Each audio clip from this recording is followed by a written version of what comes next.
Hello, everyone, and welcome to English Pod. My name is Marco. My name is Catherine, and today we're looking for a new job. That's right. We are looking for a new job, and so we're bringing you this great lesson where we're going to teach you in English a lot of terms related with looking for a job or things like a resume, cover letter. So before we get on into that, why don't we take a look at a word that we have in Vocabulary Preview.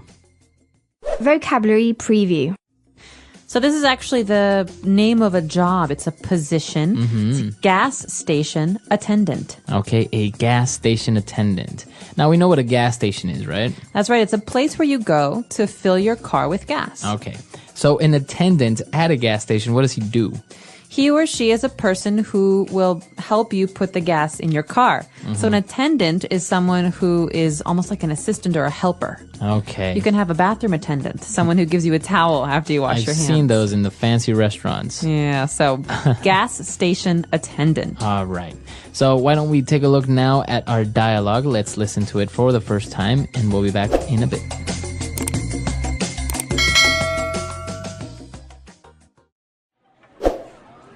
Woohoo! This just might be the start of the rest of my life. What happened? I'm in the market for a job. I went on a website with hundreds of job listings in the area and browsed through them until I got the names of a few employers I would like to work for. I have the resume I wrote for English class last month, and a cover letter will be a piece of cake to write. I've even done my research and found the names of the managers so I can address the letters personally. And you know, I can be charming in interviews. Goodbye, my penniless days. Hello, salary and a career. Ben, we're 15. What kind of job are you looking for? Oh, just for a position as a gas station attendant. You know, starting at a simple lowly job, just like all the greats before they made it big in the world. Uh-huh. But I'm just in it for the money, right? How else am I going to be able to afford to keep taking Angela to the movies? Besides, I love the smell of gasoline. Don't you? All right, we're back. So now you're probably wondering what those words meant. So why don't we take a look at a couple of them in Language Takeaway. Language takeaway. The first phrase we have today is one that's very important when you're looking for a job. It's called job listing or job listings here. Okay, job listings. And this is really common. Before the internet existed, you would have the listings in your local newspaper, right? Exactly. And in the movies, you always had the person sitting with the newspaper circling the potential jobs. Right, with a red marker. Exactly. But now that we have the internet, you have lots of websites that have job listings. And so a job listing is literally a list of jobs that are available. Okay.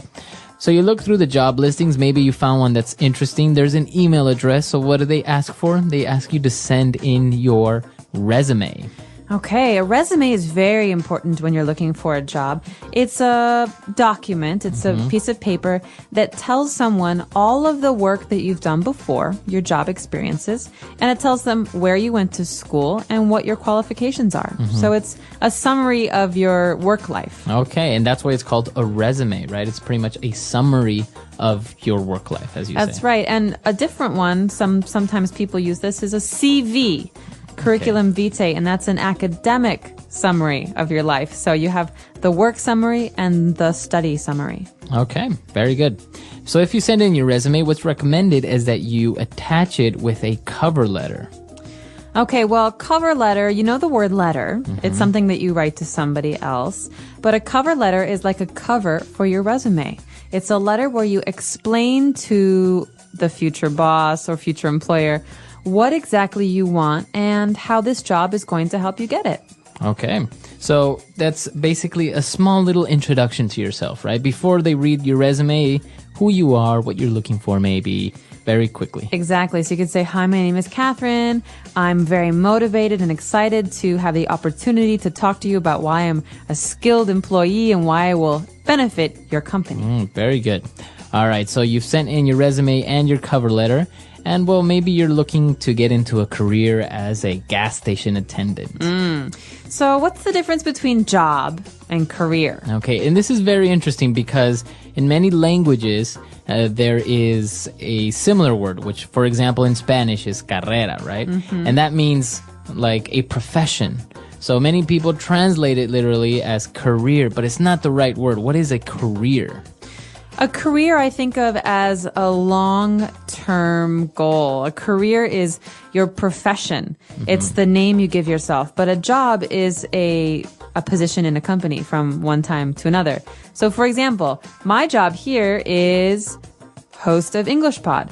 But maybe in the future I will have a media career. Okay. That means that my job or jobs will have to do with this profession. It's kind of a bigger thing. Okay. A longer thing. So maybe you can think of it this way. A career is like, as you say, bigger picture, like the macro category, right? You're into media and television, for example. And your job specifically is a podcast host. But in the future, maybe I want to have a different job in this career and move into production and be a TV producer. Right. So that's a part of my career path. I can move Very it forward. So career is a very important word. All right. So we've taken a look at a couple of great words. Why don't we listen to our dialogue again, and we'll be back in a bit. Woohoo! This just might be the start of the rest of my life. What happened? I'm in the market for a job. I went on a website with hundreds of job listings in the area and browsed through them until I got the names of a few employers I would like to work for. I have the resume I wrote for English class last month, and a cover letter will be a piece of cake to write. I've even done my research and found the names of the managers so I can address the letters personally. And I can be charming in interviews.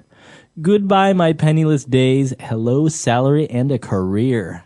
Ben, we're 15. What kind of job are you looking for? Oh, just for a position as a gas station attendant. Starting at a simple lowly job, just like all the greats before they made it big in the world. Uh-huh. But I'm just in it for the money, right? How else am I going to be able to afford to keep taking Angela to the movies? Besides, I love the smell of gasoline. Don't you?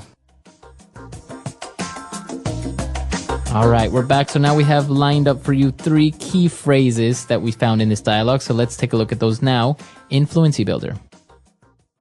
Fluency Builder. This first one's a great phrase. It's going to make you sound very fluent in English if you use it. We say in the market for. I'm in the market for a new job. All right, so this person is looking for a new job. He is in the market for. I could also say, I'm in the market for a new house. Marco, do you know any good real estate agents? So what does that mean if you say, I'm in the market for a new job, or you're in the market for a new house? I am right now actively looking for this thing. I really want one. You're available. Yes. Okay. So I'm in the market for a new job. I'm in the market for a new car. It means the market is the marketplace. Right. And this sometimes you could see it related in movies, for example. They say if a person gets married, they are no longer in the market. Right. Or I'm in the market for a husband. Right. Do you know any nice guys? All right. So you're in the market, you're looking for a job. And well, if you're qualified, it will be a piece of cake to find a new job. Isn't this a delicious phrase? So piece of cake, you think, what does cake have to do with anything? Well, cake, this is a way to say something is easy. Okay, so It's really easy. this often happens in our office, actually, because you and I understand computers, but we work with someone who has a hard time with computers. And, Right. And she says, it doesn't work. And we're like, it's a piece of cake. It's Come a on. piece of cake. It's so easy. Why is this hard? So a piece of cake is a way to say something simple. It's easy. And it's a very, very, very common phrase. You'll hear it all the time. Piece of cake. Don't worry about it. Piece right? of cake. Hey, can you help me out with this thing? Sure, it's a piece of cake. Okay. All right. And for our last phrase, he was talking about his position as a gas attendant. And he said, well, all the greats, all the famous people, they started somewhere before they made it big. What does he mean with they made it big? Well, the phrase to make it big, or in here in the past tense, made it big, means to be successful. So we're talking about, for example, Albert Einstein. Albert Einstein worked in the patent office he was a clerk in Europe. Switzerland. And, that's not a very impressive job, but it was a Right. job. And he made it big later on as a physicist. And so to make it big is to succeed, to become famous or successful or important. Right. Or sometimes people say, yeah, I made it. I made it big, or I made it in my life. And that means that you were successful. Or this product is going to make it big. It's going to be really successful. Yeah, that's good. Okay, so it's a key phrase to make it or to make it big. Why don't we listen to our dialogue for the last time, and we'll be back in a little bit.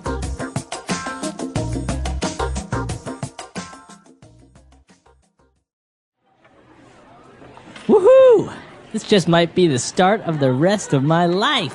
What happened? I'm in the market for a job. I went on a website with hundreds of job listings in the area and browsed through them until I got the names of a few employers I would like to work for. I have the resume I wrote for English class last month, and a cover letter will be a piece of cake to write. I've even done my research and found the names of the managers so I can address the letters personally. And you know, I can be charming in interviews. Goodbye, my penniless days. Hello, salary and a career. Ben, we're 15. What kind of job are you looking for? Oh, just for a position as a gas station attendant. You know, starting at a simple lowly job, just like all the greats before they made it big in the world. Uh-huh. But I'm just in it for the money, right? How else am I going to be able to afford to keep taking Angela to the movies? Besides, I love the smell of gasoline. Don't you?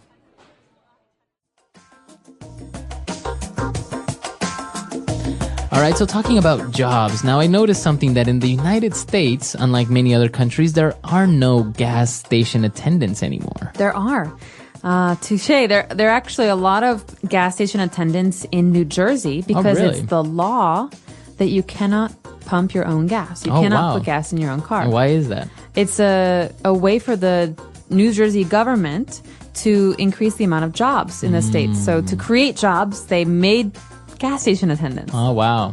Yeah, I've noticed in some states, for example, you just go up to the pump, and if you have your credit card, you put in your credit card and you pump your own gas. And apparently it also has to do with health issues because people who are working in gas stations tend to have serious health problems later on. I mean, you're inhaling all these gases from the gasoline. That's right. It's very unhealthy. And I think that's also very dangerous in some places because gas stations are often robbed. Yeah. Because there's only one person and no security sometimes. Yeah. So there are some negative parts of being a gas station attendant. But if it's a job and you need a job, it's probably a good one. Yeah, no, true. I remember seeing Back to the Future when in the 50s you would pull up to a gas station and somebody would check your tire pressure, they would check your oil, and they would clean your windows, and it's just like full service when you pulled up to a gas station. They might even buy you a beer.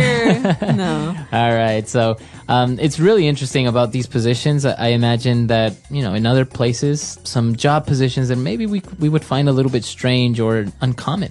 Absolutely. And I encourage everyone today, this is your homework. Tell us on EnglishPod.com, what is your job and what's your career? Okay? What's your job and what's your career? So what's the career you would like to have in the future? Very good. All right. So we'll see you guys there. Bye, everyone. Bye.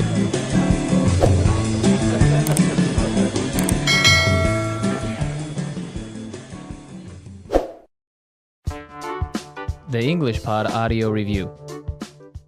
Listen to the meaning, then say the vocabulary word.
Let's try that faster.